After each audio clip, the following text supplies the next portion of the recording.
Are you struggling to lose weight and keep it off? Tired of wasting time and money on starvation diets that lead to more frustration and stress? If there was a weight loss solution that could actually work for you, would you try it? Then head to Golo.com. I'm Steve. I lost 138 pounds in 9 months on Golo. I'm Amber. I've lost 128 pounds with Golo Taking Release. If you're ready to take back control of your life, head to Golo.com now and see how Golo can work for you. That's GOLO.com. My sleep is way better. My inflammation has gone way down. Golo saved my life. I was way overweight. That's what sent me down the path. I wanted to make sure and live for my kid. I have literally tried everything. I was on the verge of getting gastric bypass surgery, and I saw the Golo commercial, and it was the last thing I tried because it worked. Join over 2 million people who have found a better way to lose weight with Golo. Your healthier and happier life begins at Golo.com. That's GOLO.com. Again, GOLO.com.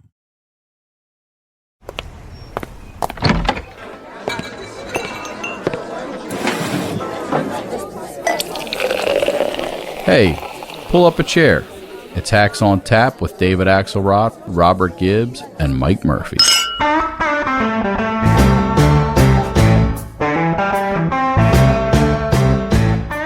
Mr. President, I want to talk Kristen, about wait a minute. Wait. Could I say one thing? Look at all the lies he's told over the last couple of weeks. He said he was at the World Trade Center, and he wasn't. He said he flew airplanes, right? He didn't. He said he drove trucks, and he didn't. Everything he says is like a lie. It's terrible. Mr. President, even his handicap in golf, he said he's a 6. He's not a 6. I think the last part offended Trump the most. I love that clip, Robert Gibbs, because you can just feel how offended Donald Trump is about people lying. It's just something that he can't tolerate. You know, it violates his code of conduct. The arson teaching the fire prevention class and being outraged at how they set the fires is remarkable. It was, but you know, the whole interview was a bit of a remarkable feat. I know we'll get into it. Yeah, I don't want to get you in trouble with your overseers at NBC. And I love Kristen Welker. Does raise the question, and I want to take this up in a minute, like, why do people even bother with this? Because Trump is so untethered. It's like, you know, I guess it's the same reason people go to the rodeo and jump on a bucking bronco for 10 seconds and end up with broken bones. But anyway, so let me just introduce someone who never lies, who always tells the truth, and actually has facts to share, because she, unlike us bloviators who sit on our butt and do a podcast every week, actually talks to voters, which I think is always a positive thing. Sarah Longwell, our old friend, the publisher of the Bulwark, the host of the Focus Group, which is can't miss podcast, in which she every week, she and her moderators talk to voters around the country. So she actually knows shit. And it's back for a new season starting this Saturday. So if you've missed it, like we have, and listening to what real voters have to say about real world things, tune in Saturday. She wanted us to mention that, and also the fact that she owns her own pool cue. So if she wanders into your saloon, right, do not challenge her, because she is almost a professional. Sarah Longwell, great to see you. Great to see you guys. I regret telling you about the pool cue. You know, I meant to say something at the beginning that is probably not that relevant to our discussions here, but I was a tad late. And the reason I was late, and I always have a good reason for being late, which is almost all the time. I was going to say it's a constant. Is that I saw a bulletin on my phone, a CNN bulletin, and I thought, well, this could be relevant to the important discussions that we have on this podcast. And I opened it, and it was that Kraft Cheese was recalling where's the thing? They were recalling their single slice cheeses because they can cause you to gag and cause an unpleasant taste in your mouth. And I was thinking, this is news. I've felt that way about these Kraft cheese slices for like 50 years. I mean, I can't believe that. So they held me up, and that's why I was held up. And just for your planning, Sarah, that will be the last topic we cover right before the mailbag. And the advertiser will probably never get. So let's just jump into Trump, because, I mean, by now it's not even, talk about not news. The fact that this guy just keeps climbing, the more significant his legal exposure and problems become. Sarah, where do you think things are at right now with him? And then I want to talk about a few maneuvers he's pulled off in the last few days that were pretty clever. Yeah, well, look, listening to the voters and the focus groups, they're locked in for Trump. And I've watched, because we do the focus groups every week, and we've been disproportionately focused on two-time Trump voters over the last, 10 months or so since the 2022 elections heading into the Republican primary. I've watched the evolution of Republican voters being very open to an alternative to Trump, especially when they were very DeSantis curious. And then I watched after the search of his house in Mar-a-Lago, there's the first rally around Trump effect, and then you start getting the indictments. And that is coupled with DeSantis putting in what is clearly a lackluster performance, not really capturing the imagination of Republican voters. And, at this point, people are just the voters are just like, yeah, Trump, he deserves a second chance and he did great. He was a really good president. They talk about the economy, his record on the economy. But all along, I've basically said you can't beat something with nothing. Like, I think there was a moment for somebody else to emerge. Right after the midterms. Huh? Right after the midterms and for a few months after, but they didn't. Right. And now you look across this field, they made strategic choices. DeSantis specifically made strategic choices about not challenging Trump in particularly effective ways, trying to get to his quote unquote right. Not that Trump exists on a linear spectrum. Still kind of doing that. This last week, he's gone nuts on the new vaccine and gone apoplectic on the CDC again. He's, said he's going to shoot drug dealers dead, going to all do Duterte on the fentanyl problem, and there are a couple of others. I mean, he's still trying, and Gibbs, I know we beat Murphy up all the time because he's such a starry-eyed idealist and hopes that the Republican Party that he remembers from the 70s and 80s will return. But it should be said that there probably is one chance to slow Trump down, and that's Iowa. And DeSantis is spending all his time and money there. And Trump is less popular there. He didn't win last time. He's probably got a base of about 35%. So DeSantis still has that one opportunity. He's sitting there with a 60-something% favorable rating there. So, Mike's not here, so someone has to speak for him. And you and I draw lots, and unfortunately I lost, so you're going to be pro Murphy? I wanted to make that point.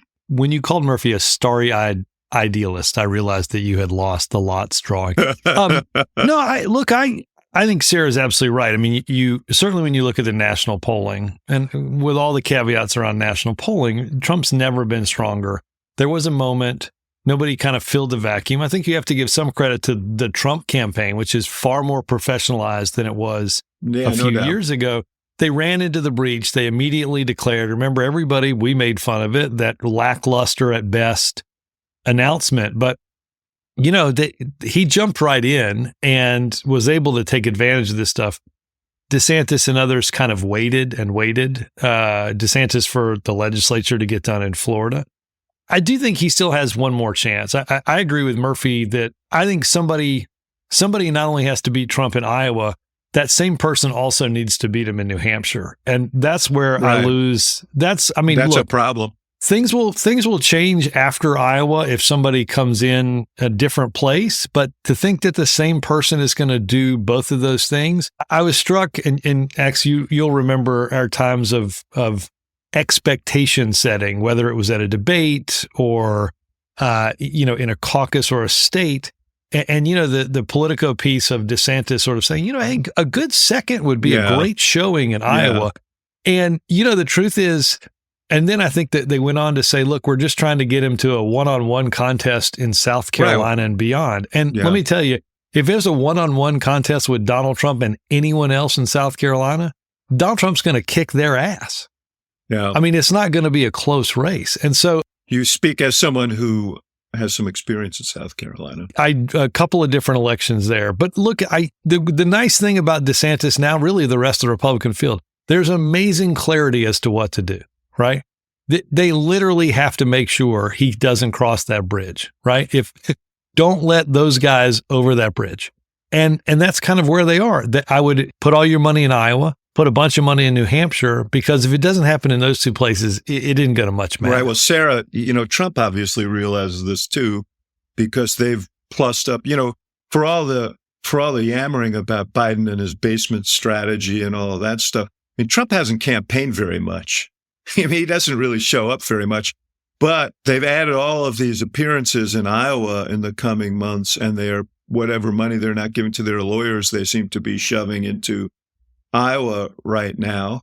So they recognize the vulnerability as well. I think, Iowa is shaping up as the sort of make or break state and if Trump can prevail there, a lot of green field ahead of him, in addition to, a number of trials in which he could get convicted for a felony. We can talk about that in a minute. But I went to Iowa and did focus groups in person about 2 months ago. Talked to non-college voters, evangelicals, 100% for Trump, every single one of them. Talked to college-educated voters, and it was more mixed, more like half the group for Trump. Others, and this was to me the big problem for DeSantis in that group, is that they were sort of recognized that DeSantis was like the alternative. And so their heads were with DeSantis, but their hearts were with Vivek Ramaswamy. And they were like, I don't know, because he's there in the state a lot too. And if you talk to reporters who are there clocking them, one of the problems for DeSantis is he's saying, okay, we're going to stake everything in Iowa. I'm going to spend a lot of time in Iowa. DeSantis spending time with voters is not necessarily translating into voters liking him more there in Iowa. Whereas Ramaswamy, like if you go to their events back to back, people will tell you go to a kind of a lifeless DeSantis, anger fest where there's no joy and like a 70-minute part culture war, part policy speech. Then you go to Vivek's and like a lot of energy, his 10 commandments of Vivek or whatever it is he's peddling out there, and he gets people going. I didn't know he wrote those 10 commandments. That's news. You and I know what Sarah's saying is you got to put on, and I don't mean this in a pejorative, you got to put on a show. There has to be some excitement. We felt this at the end of our town hall meetings. Sarah, you do 10 questions.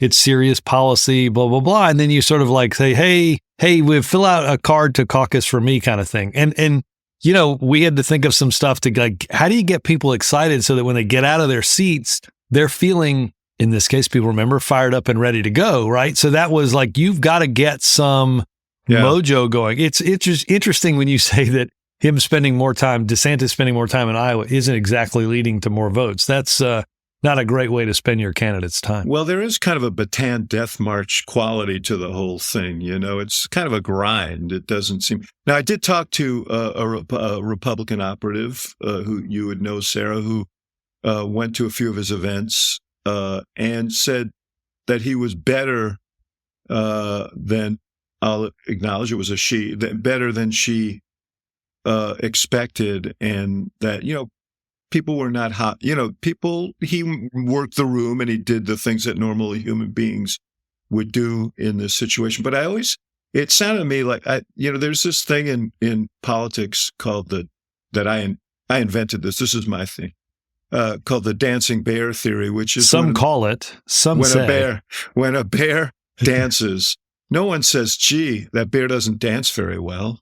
They say, oh, wow, the bear can dance. So when he goes and actually visits each table and makes small talk, people say, wow, that's doesn't necessarily mean that he's going to, as you say, capture their hearts and minds.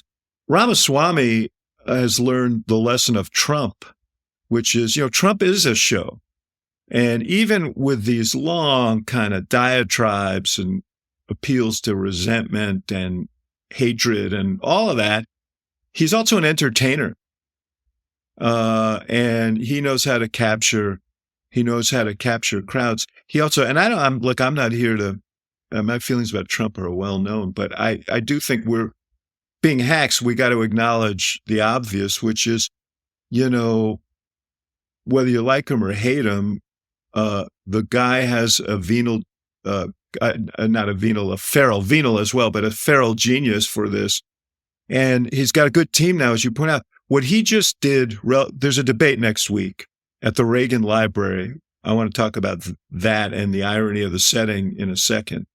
But Trump's not going, as he didn't go to the first one, as you wouldn't if you're 40, 50 points ahead. And he's counter-programming. He's going to Detroit to talk to UAW workers, which is a twofer for him. I mean, first of all, he's creating an event that will get more attention in some ways than the debate itself.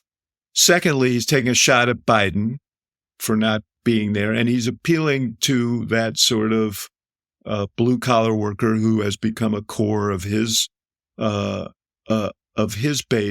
I mean, it's just it seems like a very clever play. And so, in some ways, he's playing the game at a different level than these other candidates are. Yeah, I mean, this is right. He's like in color while everyone else is in black and white. And so like the second debate it's just more of this undercard.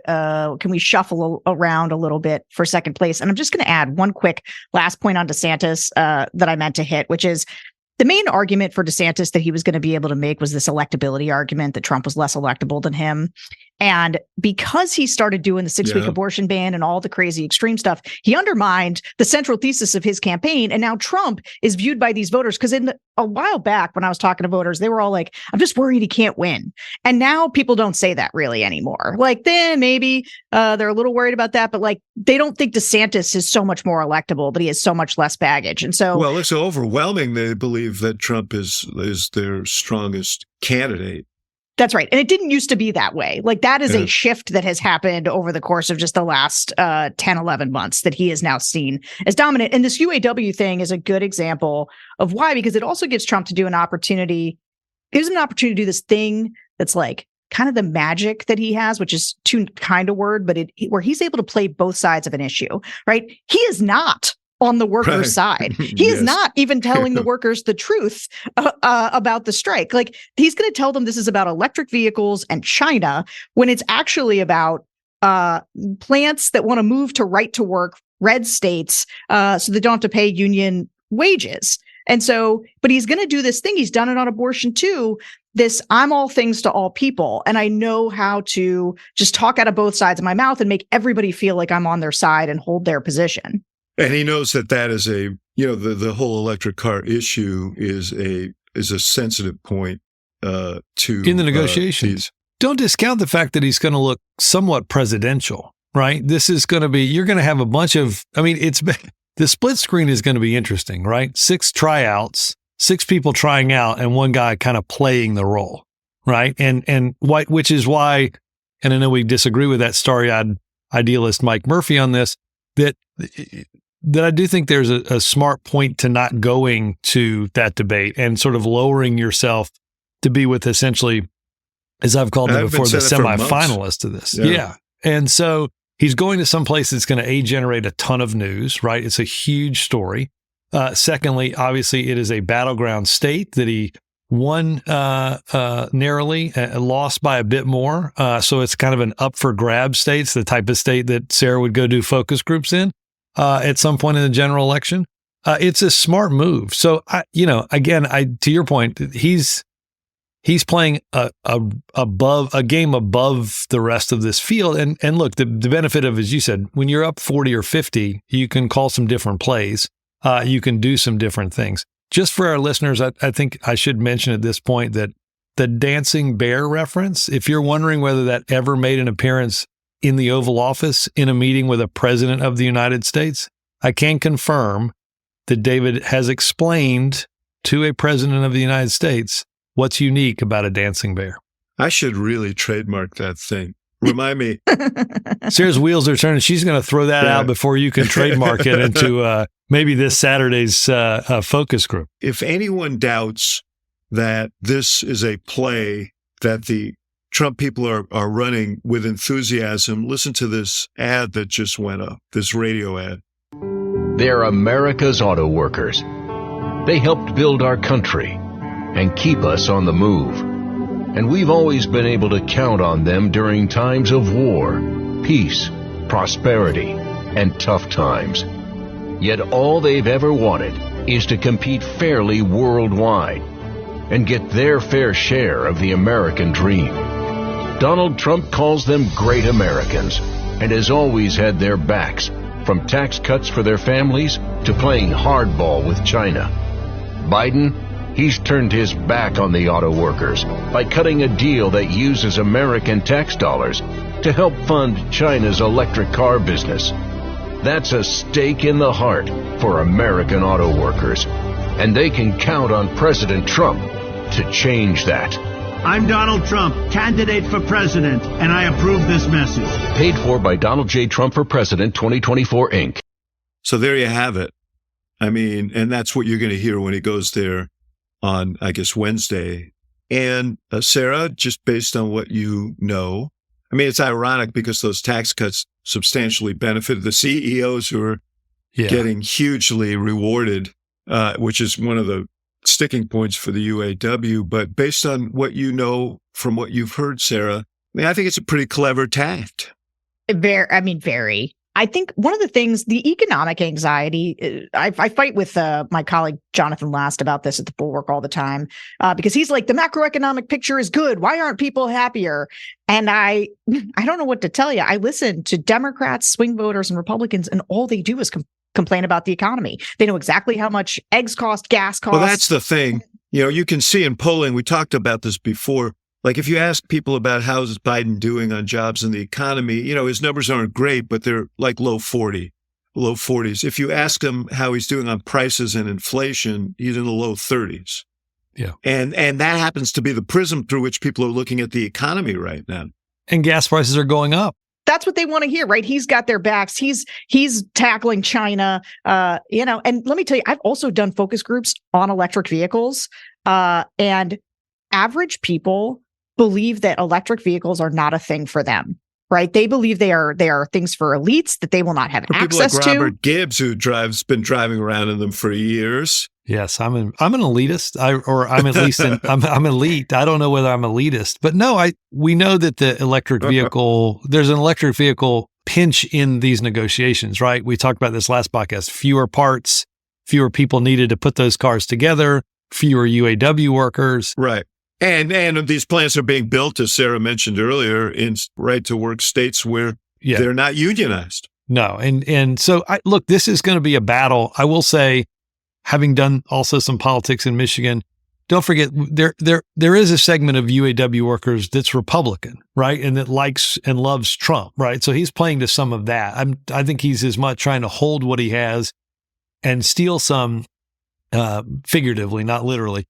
Steal some from Joe Biden in a place like Michigan. But look, I'd be far more concerned about the UAW strike and what it means for what his goals are on climate, what his goals are for working Americans, than I would be about Democratic hand-wringing about just pulling up Wikipedia and understanding that Joe Biden's 80. Mm-hmm. These are things that are central to what he needs to put together to win this race. Okay, then let's take a break right here, and we'll be right back.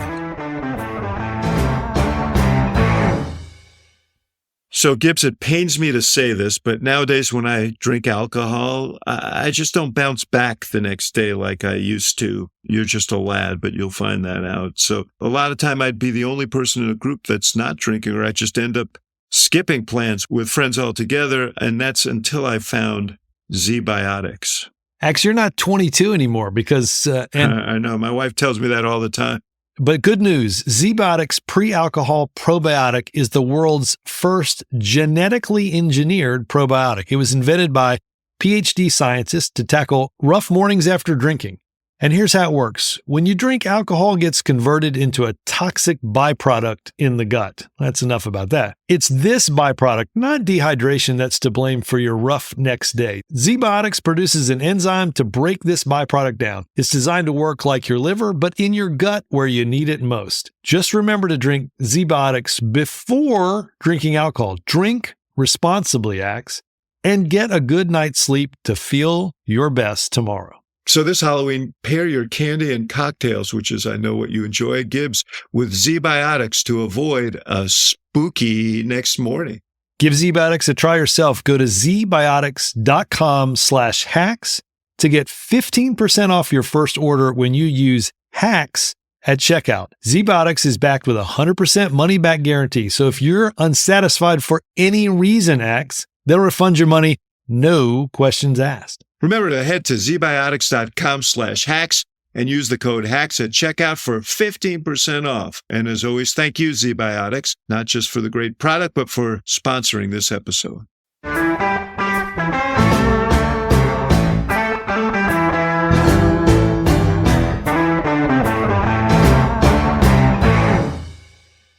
Let's talk about the debate for a second, because people still are desperately trying to break out and be the other person.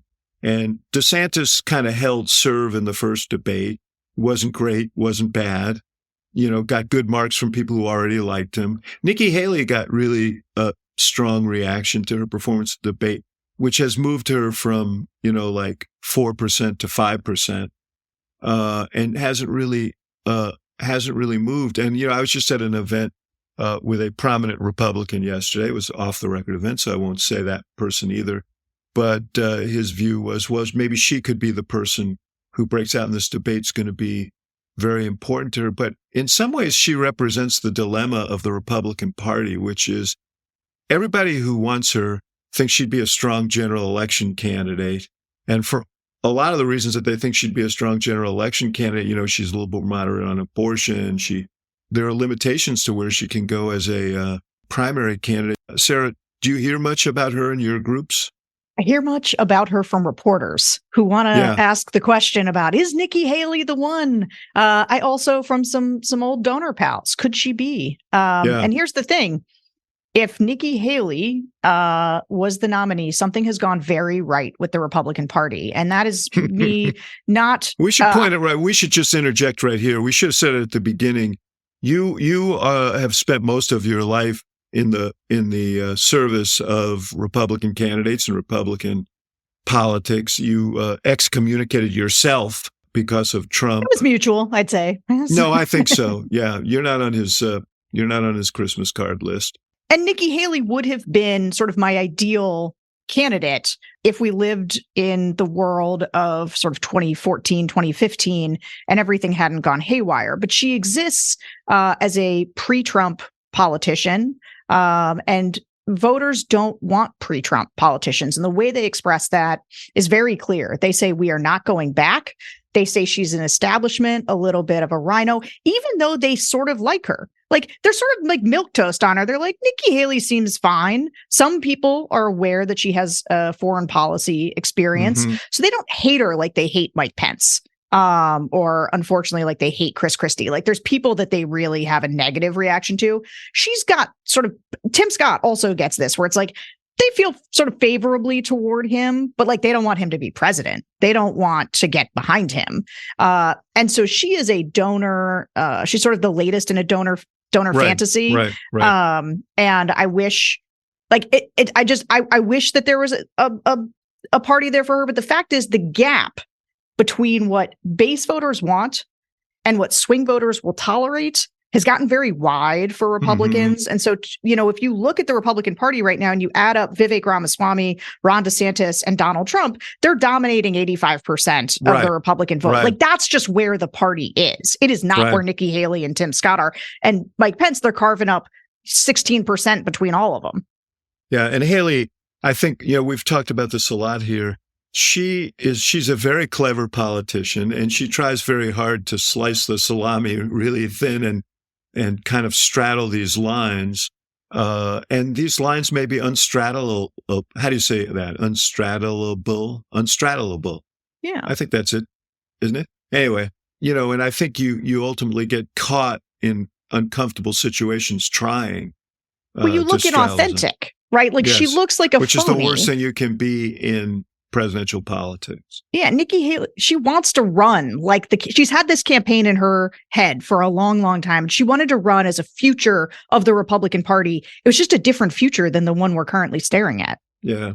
It's interesting you mentioned donors, because my guess is, while she didn't see a huge uptick in numeric support in national or early polls. She did see some uptick, but, not unimportant that she's top of mind for donors, because there are, the Ken Griffins of the world have moved from the DeSantis world to the sidelines. They're looking for someone who isn't Trump to be able to spend some money with. And for somebody like Nikki Haley, having the money to play this game out through Iowa, through New Hampshire, I don't think she's not a ton better position in South Carolina than any other rivals to Donald Trump, despite being the former governor. Her getting to South Carolina, it would be an important feat for her to give her the ability that if there is a change in Donald Trump's legal status or his incarceration status, I should say, that she's in a position to be able to take advantage of that. High favorables are important. Is she going to get her moment? Is she going to get more than the moment she had? I think this is, as you said, a huge debate for her. It's really a huge debate for anybody. We're getting, it's getting late early. And I think if somebody doesn't start to make that move and then add to it, and build what they need to in Iowa and New Hampshire, it's going to be over early as well. Yeah, well, we're turning that corner to the final stretch. And that's why this debate is going to be, I think there's going to be a certain amount of desperation on the part of candidates to break through somehow. But it's so ironic that it's at the Reagan Library, because this isn't Ronald Reagan's Republican Party anymore. It's a isolationist, anti-trade, anti-immigration party, and, anti-compromise. And, I think Mike Pence is going to go and be reverential about the history of Reagan, and others may touch that cloth. But the truth of the matter is the guy who isn't there defines the Republican Party, or the guy who's not going to be there. And it's not Reagan's party anymore. And right. to Sarah's point. So let me ask you a question just before we move on. We got to get on to the other guy who's the other central player in this drama. But Gibbs, I mentioned before, poor Kristen Welker is getting, beaten up because people feel she was too gentle with Trump. But, you watch Trump, and Trump sort of dominates. He just dominates these things. And he does it in part because, if Donald Trump tells the truth in one of these shows, it's purely by accident.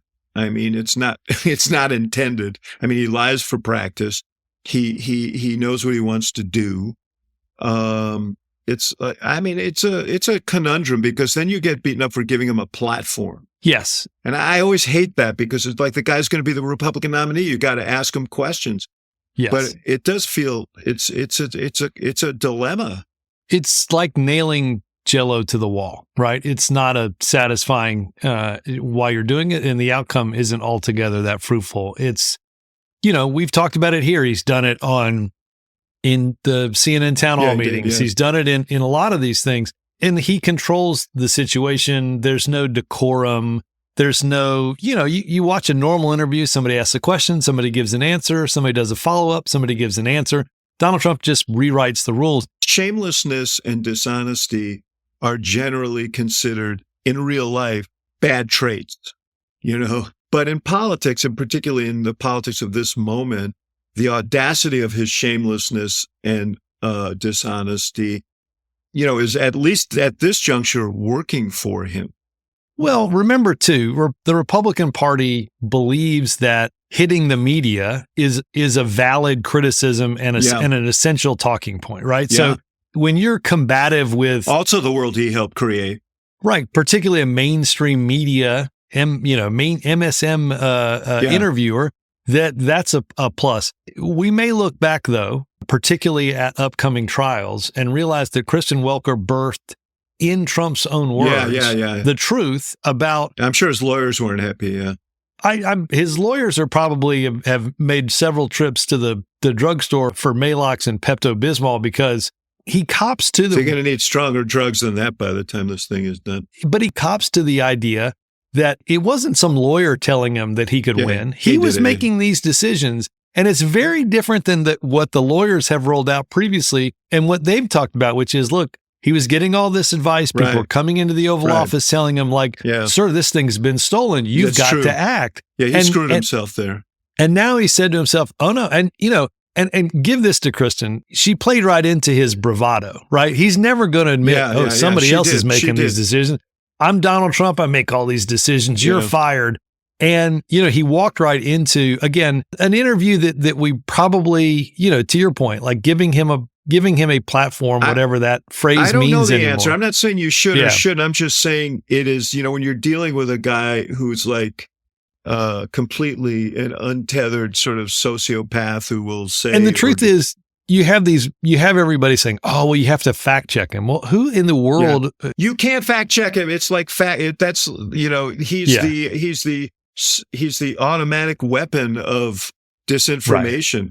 Right. I mean, the stuff comes so fast that you can't possibly fact check him fast enough. And the truth is, who wants to watch that? Who wants to watch you talking to somebody and you fact check? She did a couple of times try to. She certainly did. This is not a criticism of her. I think she is excellent. So I think she drew some blood. I also defend reporters talking to Trump because I think that it's important for the American public, especially in these sort of not in the right wing sort of infotainment media settings, to see Donald Trump, because I think they're not seeing these deranged Truth Social bleats that he sends out. And I think people are going to need to see that this guy is deranged. That's going to be important. So I don't begrudge them talking to him. I disagree, though, with the idea that they can't fact check him in real time. So the two interviews that I've thought have been really effective with Trump were Jonathan Swan and Chris Wallace. And in both cases, he tells the same lies every single time. Jonathan Swan's is holding up charts being like, that's not true. Let me show you right here. Have you guys seen that Michael Jordan documentary, The Last Dance? Yes. Yeah. So when they're interviewing Jordan, they keep handing him an iPad and showing him old clips of himself. Like, there's video of Trump saying that a woman who gets an abortion should be given the death penalty. There are all of these crazy things out there that he's said, and I think he should be confronted with them. I don't think that it's so insane to think that the media preparation could be done to make it more uncomfortable for him. Bret Baier was pretty challenging to him as well, I think partly to get the stench of dominion off of him. But he surprised Trump, I think, by challenging him. No, I don't disagree with you. I don't even know if what I'm saying is right. I'm just saying that this is such a wholly different kind of character. Totally. That it's so hard to I think if you interview him, you have to do it. You have to do it. But it's just, like I said, they come so fast, the whole interview is going to be that. You have to pick your moments. If I'm his lawyers, I say to him, hey, dude, enough with the interviews for the reason you said. He's not been listening to the lawyers all that much. But I think, to your point, Sarah, you got to pick your moments, right? You got to have your... Where are you going to challenge? Yeah, we've got enough tape now to see sort of where he's going to go. Well, she did, as you say, lay a trap for him that he walked into. And his lawyers are having heartburn about. The other thing that we should mention about that interview, because I think it's going to play out on the stage at the next debate, and certainly the next time everybody gets together with Donald Trump, and that is his criticism of DeSantis about the 6-week abortion ban, this idea that there's some compromise to be had with Democrats. And to your point, Sarah, I mean, this is a guy who's bragged about being the guy who appointed all the members of the Supreme Court that overturned Roe versus Wade. My feeling is that he's got this golden trump card, no pun intended. It's going to be very hard to beat Trump on the abortion issue because he did appoint the Supreme Court. And I think he knows that. And I think he's taking advantage of it by taking a more moderate position because he's already looking ahead to the general election. Sure. I mean, it's not going to cost him the nomination. No, I mean, the only thing that's surprised me about the abortion comments is how many folks on the right, or even kind of the anti-Trump right, are like, oh, well, this is the thing that's going to knock him out. Like, no, it's not. Donald Trump has been able to have it both ways on this issue for a long time. He was both able to say that he was going to appoint Supreme Court justices who would overturn Roe v. Wade, which he ultimately did, but also he benefits from the fact that he's been married 3 times. Nobody thinks this guy's a social conservative. Nobody, they vibe with him as a sort of socially moderate candidate because he has not just no sexual morality, but horrible sexual morality. And so it actually, for, one of the things that strikes me in the focus groups when I ask about abortion, which I always do, is in just about every group, abortion in Republican groups is super mixed, or Trump voting groups. You get a lot of people who say, well, I'm personally pro-life, but I believe in a woman's right to choose and didn't want this overturned. And I think that Trump is in actually the sweet spot with voters on this. And he's able to, now I've said this, that Democrats will not be able to wield abortion against Trump as effectively as they would be against Ron DeSantis, certainly, or Mike Pence. I don't think he takes the issue off the table. I think it still matters. They will be able to point out that he appointed those justices. But like the average kind of low info voter does not perceive him as somebody who's going to be a hardliner on abortion. He's played an interesting card, right? He's set this up, to your point, Sarah, feeling like he's going to be the general election guy. And he started to play the general election strategy in a way that he's not going to get pushed over and be DeSantis's 6-week ban and whatnot. I don't know whether we ever get a number out of Trump in terms of what he wants and where he's willing to go. You've seen a number of Republicans land at 15 weeks. Glenn Youngkin has landed at 15 weeks as he's trying to sort of thread this needle in the Virginia state legislative elections. But no, I think to your point that this is, again, he's playing at a different level, and he has the ability to play this card in a way that normally any Republican that insinuated what he's insinuating would be in for a really long week. They've taken some shots at him. Even some from the sidelines have taken shots at him. But no, he's stronger. He's stronger now. And the White House is taking notice of this. Okay, let's take a break right here for a word from our sponsor, and we'll be right back. Axe, whenever I give you a call and we're talking about politics or just, reliving old times, the one thing that I can never, I always lose is when I hear the melodious barking of Mac, who wants to go for a walk, and all of a sudden our call is over. Yeah. Well, Harry Truman once said, if you want a friend in Washington, get a dog. So you did. And I think that was great advice. I did. And I've got the greatest dog. His name is Mac. And I'll tell you, you don't want to feed your dog like they're in the doghouse. And so you give them Nom Nom. Nom Nom delivers fresh dog food with every portion, and it's personalized to your dog's needs so you can bring out their best. Nom Nom's made with real whole food so you can see and recognize without any additives or fillers that contribute to bloating and low energy, and that can happen with dogs. That's because Nom Nom uses the latest science and insights to make real good food for dogs. Their nutrient-packed recipes are crafted by, get this, Gibbs, board-certified veterinary nutritionists, made fresh and shipped free to your door. Nom Nom's already delivered 40 million meals to good dogs like mine, inspiring millions of clean bowls and tail wags. Look, if you've got a dog like Mac, we all know that you treat that dog like a family member, right? I sleep on the floor. He sleeps in the bed. Don't feed your dog like he's in the doghouse. Give them Nom Nom. Nom Nom comes with a money-back guarantee. If your dog's tail isn't wagging within 30 days, Nom Nom will refund your first order. No fillers, no nonsense, just Nom Nom. So do your dog a favor and go right now for 50% off your no-risk 2-week trial at trynom.com/hacks. That's trynom.com/hacks for 50% off. trynom.com/hacks. trynom.com/hacks.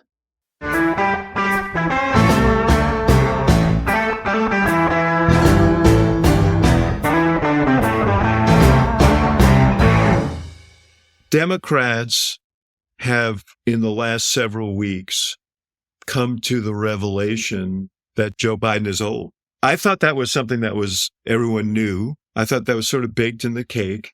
But no, it's now like, oh my God, he's old. What are we going to do about that? And now there's all this, so I've got news for my fellow Democrats. Joe Biden is running. He's going to be the nominee of the Democratic Party. There is no committee. This isn't the 1960s. Mayor Daley isn't going to lead a delegation of party bosses to the White House to tell Biden he's not going to be the nominee. He is going to be the nominee. And if someone runs against him, he would still be the nominee. And so I'm losing patience with the whole. Gibbs, I raised these issues for a long time, but the time has come and gone. This is the reality. And the question is, what is this general election going to look like? How does he deal with it? And can he deal with it?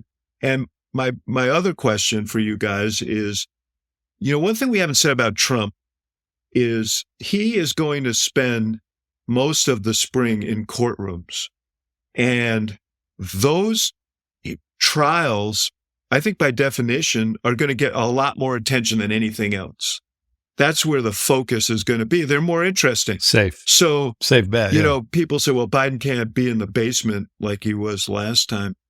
I actually think this is something that's going to work to his advantage, because I don't think he's going to get the same attention that presidents normally get, because everybody's going to be focused on what's going on with Trump in these courtrooms. So I don't know how that plays, Sarah, but it seems to me that, now that we've spent 45 minutes or whatever it is talking about how Trump is this behemoth astride the political landscape, Biden's age is no doubt a liability. There's going to be the fear from now until next November about a slip and fall or a flu or whatever. But it ain't like Trump's going in this thing without some major liabilities. A guy could very well be convicted about the same time that he clinches the nomination, convicted of a felony. And while this may not matter to the base, I got to believe this matters to swing voters. If I gave you two seasoned strategists, the option. Now she's calling us old.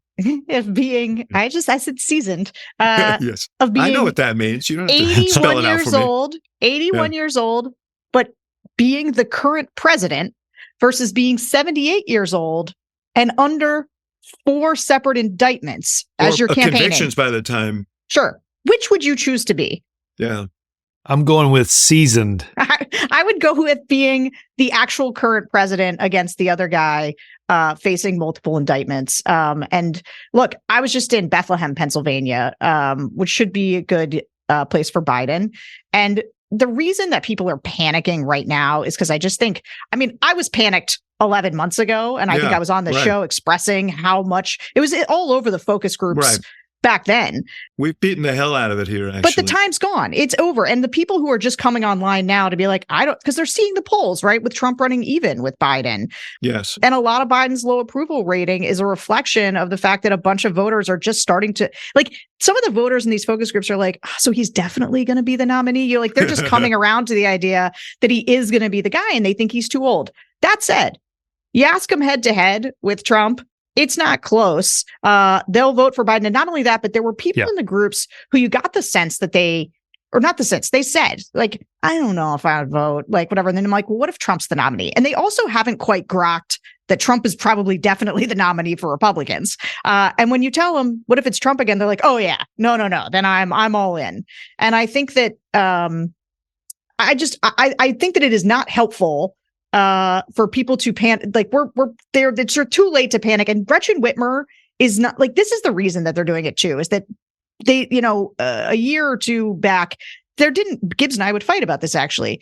People didn't really have an alternative, right? There didn't look like much of a bench. And now after 2022, there does look like a bench. Somebody's like, well, why can't Gretchen Whitmer do it? Why can't, Gavin Newsom do it? Why can't Warnock do it? The thing is, none of them have operations. Like, you just know that this is not something where they can just jump in. I would note that Gavin Newsom did a whole hour on CNN on Monday night. He's parading around the country.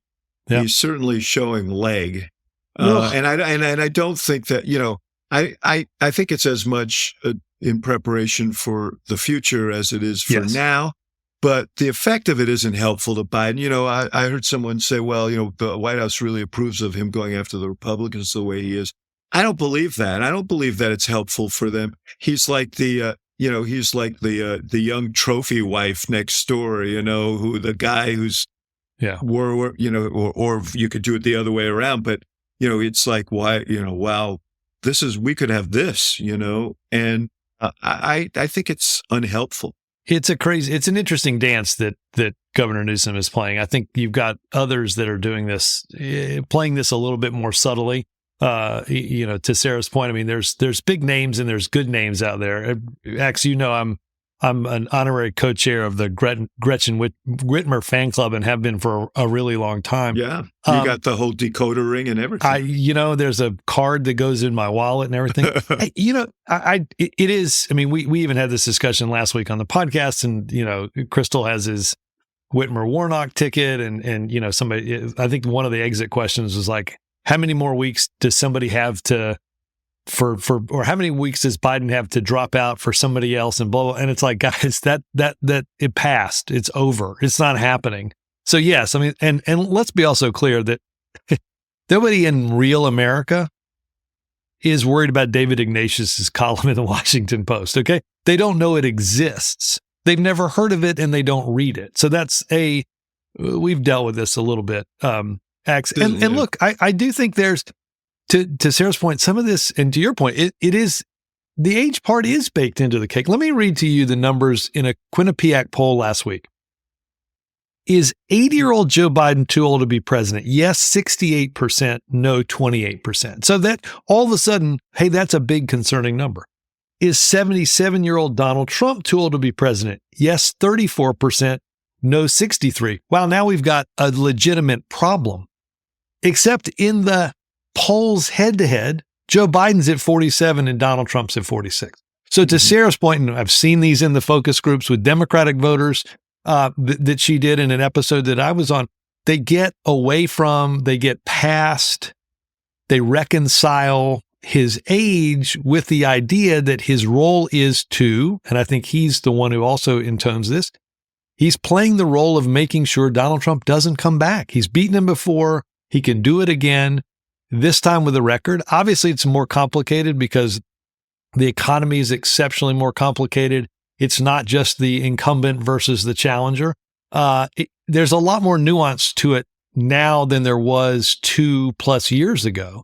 But I do think that the thing that Joe Biden's age, that worry for Democrats and swing voters and others is ameliorated by the fact that Donald Trump is the alternative. I think if he was running against a 55-year-old, I don't know if that's Ron DeSantis or who else, I think that the numbers would be a lot different. Now, DeSantis is 44, but everybody's got a hope on his side that he's healthy, and I certainly do, because that would create problems. The other, though, Sarah, is because the other fantasy thing here is the third party. Somehow the third party, everybody hates these guys. A third party will come in and offer Americans the alternative they want. My feeling, and I've said before, is Trump has a floor and a low ceiling, and anything that lowers the ceiling sufficiently puts him in play. I don't think these things, I think if I were the White House, I would be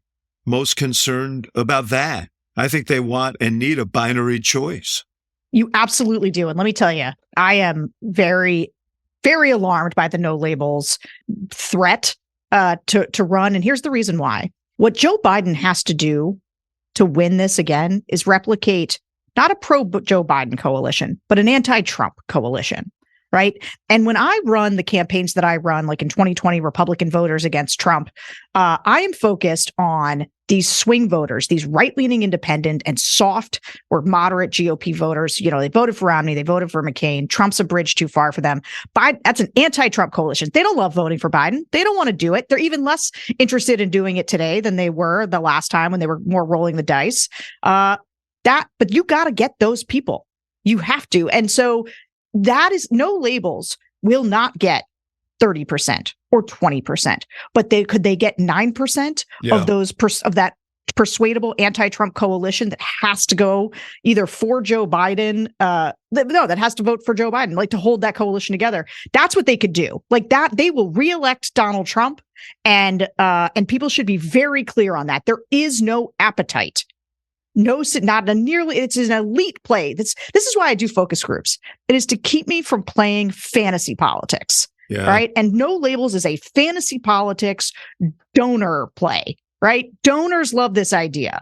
You know what you say if you say Joe Manchin and Larry Hogan, or and I love Larry Hogan, or if you say John Huntsman and Joe Manchin, nobody's interested in that except for elite John Huntsman and class. Joe Manchin. Yeah. Well, no, but it's orgasmic for the donors. It is. They love it, and they love we don't have to explain why they love it. But the other issue is lesser capacity to get votes, but the votes all would come from Biden. Is Cornel West running on the Green Party line? When you consider, for example, the state of Wisconsin, which Biden only won by 20,000 votes last time, you don't think Cornel West is going to get votes in Dane County and Madison, Wisconsin? Yeah. And I think the progressive community needs to own this project here. Someone needs to persuade him that, yes, there is a difference between these two candidates, and you can wreck the ship here. We should be clear if he's persuadable, and I'm not going to get into a long diatribe on that, but I don't know. I mean, we should also be clear too that no labels donors, a lot of them are Republican donors. They get the play here. This is not some poorly kept secret. This is, I don't think they get, I don't know if you said 9% of that vote or 9% overall. I don't think they get a lot, because I think people are going to be like, I think they're more likely not to vote than they are to vote for a third party candidate. It is, as you said, David, it is concerning, and the math is bad. But this idea that there's a bull moose party out there that's going to elect a president is, it's not even fantasy politics. It's beyond fantasy. And now a word from our sponsors. Axe, you're an old newspaper guy, a reporter seeking the truth, but you know that when you're covering a story, there's two sides to every story. But if you want to hire great talent for your business faster, there's just one way to do it. You need Indeed. Indeed, you do. Indeed is the hiring program where you can attract, interview, and hire all in one place instead of spending hours on multiple job sites searching for candidates with the right skills. Indeed's a powerful hiring platform that can help you do it all. They streamline hiring with powerful tools that find you matched candidates. And with this instant match, Gibbs, that they have, over 80% of employers get quality candidates whose resume on Indeed matches their job description, and they get it the moment they sponsor a job, according to Indeed Data US. Look, one of the things you have to love about Indeed and what makes it so great is that it makes hiring all in one place so easy, because candidates you invite to apply are 3 times more likely to apply to a job than candidates who only see it in search, according to US Indeed data. Indeed gets you one step closer to the hire by immediately matching you with quality candidates. Indeed does the hard work for you. It shows candidates whose resumes fit the description immediately after your post so you can hire faster. Yeah, that's important because, I've run a business and I know how difficult this is. Join the more than 3 million businesses worldwide that use Indeed to hire great talent fast. Start hiring now with a $75 sponsored job credit to upgrade your job post at Indeed.com/hacks. Offer is good for a limited time. And Axe, in the minute that we've been babbling, 16 hires have been made on Indeed according to their worldwide data. That only means that all you folks out there should claim your $75 credit now at Indeed.com/hacks. Just go to Indeed.com/hacks and support the show by saying you heard about it on this podcast. Indeed.com/hacks. Terms and conditions apply. Need to hire? You need Indeed.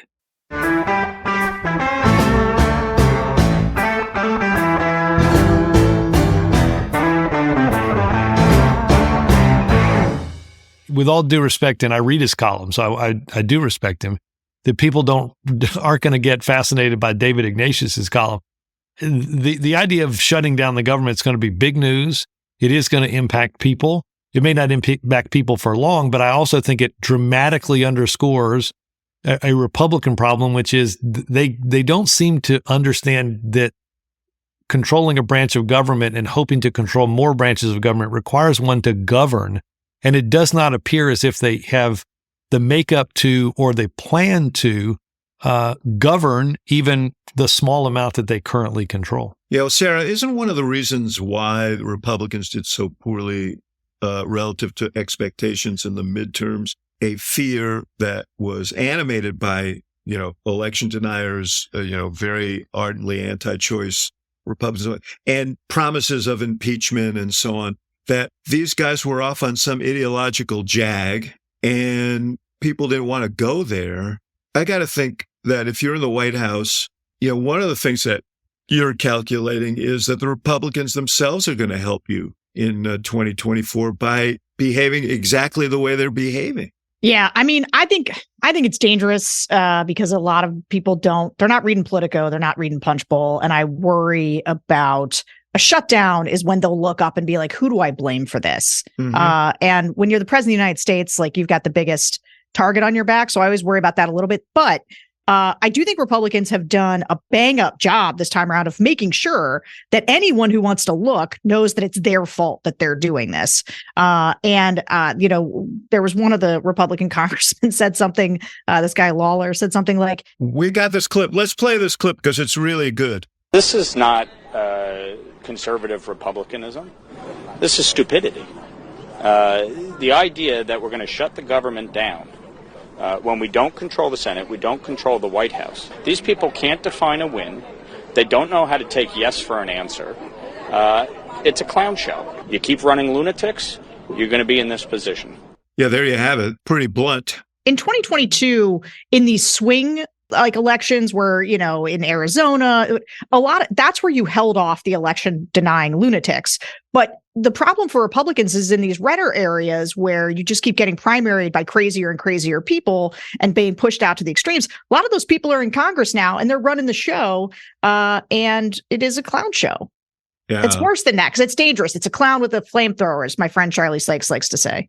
Yeah. 2 points on this, David. First of all, I appreciate what that congressman had to say. He's 100% right. I don't know what part of what's happening in Congress right now he thinks is conservative republicanism. I think that got off a few stops ago on the Metro. What's controlling the House of Representatives ain't anything close to conservative republicanism, right? So that's point number one. Point number two is Kevin McCarthy understands what everybody understands in this, because he was saying this a week ago, right? Shutting down the government is doing nothing but helping Joe Biden politically and hurting Republicans, right? And we've seen this movie 3 or 4 different times. Actually, you and I saw it in the later stages of the Obama administration. People understand who's doing what. And I agree with Sarah that there's always a worry that when something chaotic happens, that the person who's supposed to be in control of the world, or the country at least, is going to get dusted up here. But I think we've got a pretty clear record on government shutdowns that the party that forces a government shutdown is the party that ends up losing in this case. Kevin McCarthy said it. He warned them. And they can't even, I agree with you. They've passed exactly one appropriations bill, and we are 10 days away from the end of the fiscal year. 1 out of 12. To Sarah's point, though, I agree with both you guys. I think in this case, the Republicans have basically sent up a flare saying, in case you have any doubt, please blame us. We're doing this. And McCarthy's in a huge dilemma, and he's got the sword of Damocles holding over his head, which is the deal he cut to be speaker. And, we'll see what happens. But to your original point, Sarah, I do think it's an important note, because I've said for a long time that the danger of this age issue, and, I believe Joe Biden has been a very strong president in terms of what he's accomplished. His presentation is not strong. And that's the problem, because that's what people see. They see how he presents himself. And so that's where you get these doubts. And what he can't afford is this notion that things are out of control and he's not in command. And that's a danger in any situation where there's disruption.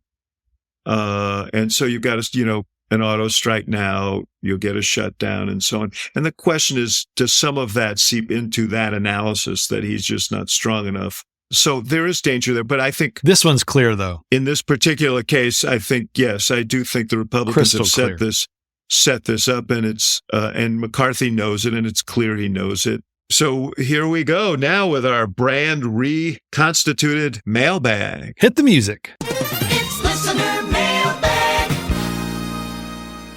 So Gibbs, we have a new feature this week. You didn't do it last week, right? I wasn't here. No, we announced the number. Murphy was very confused at a 773 area code. I told him it was the second line at your house, and that you've got people manning the line, just so people know. It's driving me nuts. I can't get any sleep around here. Just as you hear this, when you hear these voices, we're now taking Hacks on Tap voicemail. Call 773-389-4471. 773-389-4471. Yep. I know that just rolls right off the tongue. And we also are still taking, for those who are shy and don't want to be have their voice on this worldwide outlet, you can still send them to hacksontap@gmail.com. So let's tee up the voicemail from Dan. Hey guys, this is Dan from Dallas calling in. I was just curious what y'all have to say about the impeachment trial of Attorney General Paxton here. Thanks so much for the show. Love what you do. Yeah, Dan. Well, that's a great question because what an interesting story over the weekend. The Republicans in the House impeached the Attorney General of Texas, which for a lot of good reason, it seemed, for favors that he did for contractors who gave him services and a variety of other things. But the thing went down, and it really became a proxy struggle between, the right Trump forces and more moderate, Bush-oriented forces in Texas. Sarah, you're a Republican. Translate all this for us. Yeah, I mean, I don't know that I would use a slightly different dichotomy, which is this was a breakdown between the nihilists and the cynics and people of some measure of decency. I saw some of the people who voted to impeach Paxton. They wrote letters. One of them signed it, a dad who will be able to look my children in the eye. Mm-hmm. And the rest of them, and this is, look, what have we seen? We've seen a lot of this with Republicans giving complete and total exoneration to people that are completely corrupt within their ranks. And this is the central problem, the central failure of the Republican Party, which is that it is refusing to hold corruption and venality accountable in their own ranks. And when you don't chase out the toxic elements, you end up with a fully toxic party, which is what the Republicans have right now. And Trump, Paxton being a strong Trump supporter, Trump celebrated the decision, Gibbs. And it also obviously, the message was that, Paxton used the same language that Trump's using, rigged, process, unfair, all that. So, I think Trump thinks this just airs to the atmospherics around his own legal thing, and it tribalizing what shouldn't be tribalized. I was going to say, that was my word for this. The whole answer to this question is tribalism, right? It is facts be damned. Somebody's trying to take out one of ours. We're going to not let that happen, regardless of what it is. Not a great way to set up how to govern your state, not to mention the chief law enforcement officer of said state. But tribalism is a powerful drug. Yeah, tribalism is a powerful drug, and Texas is very much in the hands of the cynics and the nihilists, it seems like, Sarah, when you, to use your words, they came out on top in this saga. So let's see, what else we got here, Gibbs? Play number 3, Chris. Hi, guys. This is Chris. Obviously, the presidential election in 24 is the big focus, but with the big Senate elections as well, and potentially Democrats losing control of the Senate, how do you think that impacts the elections in 24? Also, ever thought of a live show? You'd have at least one ticket sale. Thanks. Ooh, there you go. Yeah, that's great. We probably need to build on that base, though. Anyway, I don't know. We got to go on the road. We got to go on the road. He didn't say how much we would charge, so maybe one would do it. Well, first of all, Chris, we're thanks. Not Taylor Swift, man. Speak for yourself. No, I'm kidding. First of all, great question, Chris. And let's go through this. Here's the challenge for Democrats. I would say there are 7 or 8, probably 8 races that are the truly most competitive races. And the downside for Democrats is all of those races are currently held by Democrats. One of them is an open seat in Michigan, but the others are held by Democrats. We know Ohio, West Virginia, and Montana are going to be tough races. We have good candidates, Tester, Sherrod Brown. If Manchin decides to run, I think he's the only Democrat that has a possibility of winning.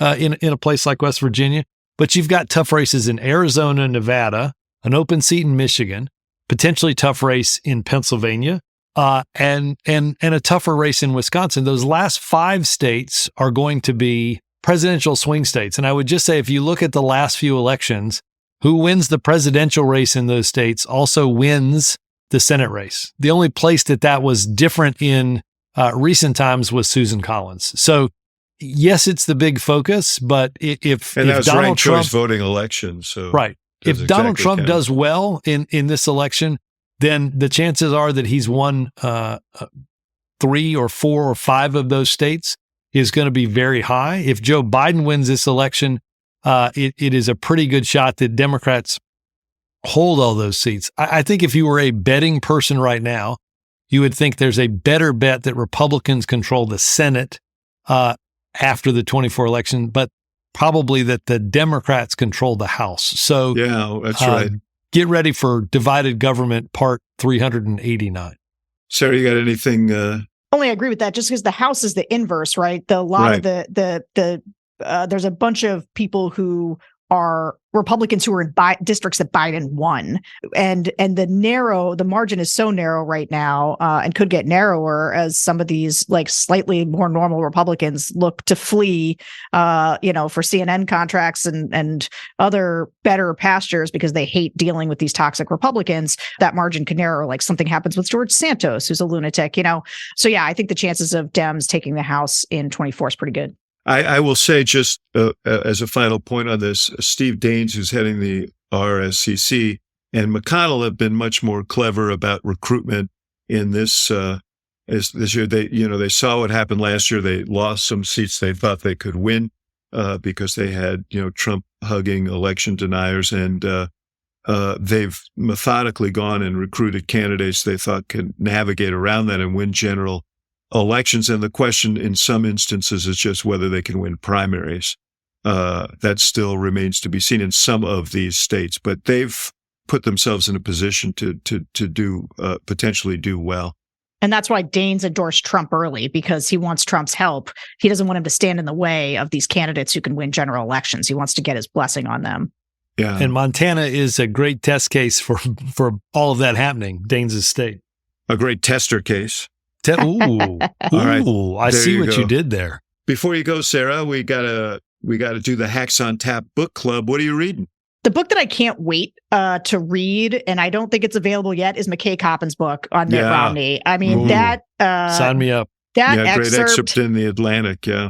Because I just think it's going to be Romney unleashed. And there's something for me as a sort of never Trumper where there's like a visceral thrill that I get, or some relief at seeing him tell the truth and call them out, call McConnell out for not doing something about January 6th. And so if that chapter or that excerpt is any indication, I am just dying to read. I'm like done with, I don't want to read any books about Trump, whatever. I want to read this book about Mitt Romney. I just reread The Looming Tower by Lawrence Wright about the 9/11 attack because I'm interviewing, I'm having a conversation with him on the Axe Files next week. And I was reminded of what an extraordinary piece of journalism that was. Anybody who's interested in that period of history ought to pick up that book if you haven't read it already. Gibbs, you got anything?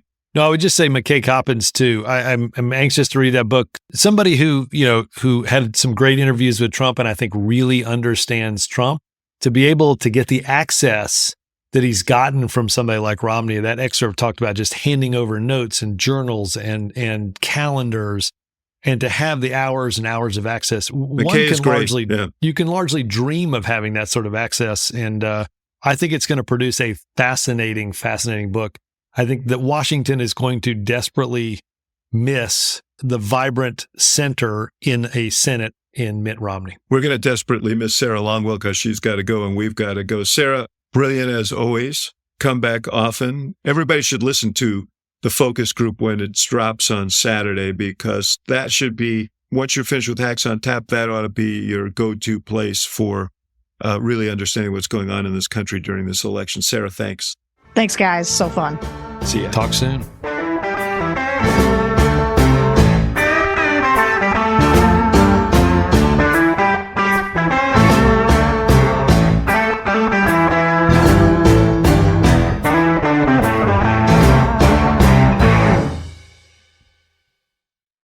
My brother-in-law died suddenly, and now my sister and her kids have to sell their home.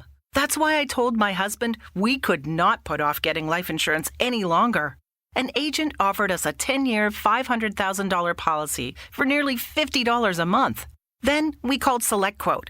SelectQuote found us identical coverage for only $19 a month, a savings of $369 a year. Whether you need a $500,000 policy or a $5 million policy, SelectQuote could save you more than 50% on term life insurance. For your free quote, go to SelectQuote.com. SelectQuote.com. That's SelectQuote.com. SelectQuote. We shop. You save. Full details on example policies at SelectQuote.com/commercials. You up? Good, because Pizza Hut is open till midnight or later every day. Order now at PizzaHutNJ.com. No one-out Pizza's the Hut. Participating locations only. Delivery areas, minimums, and fees apply. Delivery charge not a driver tip.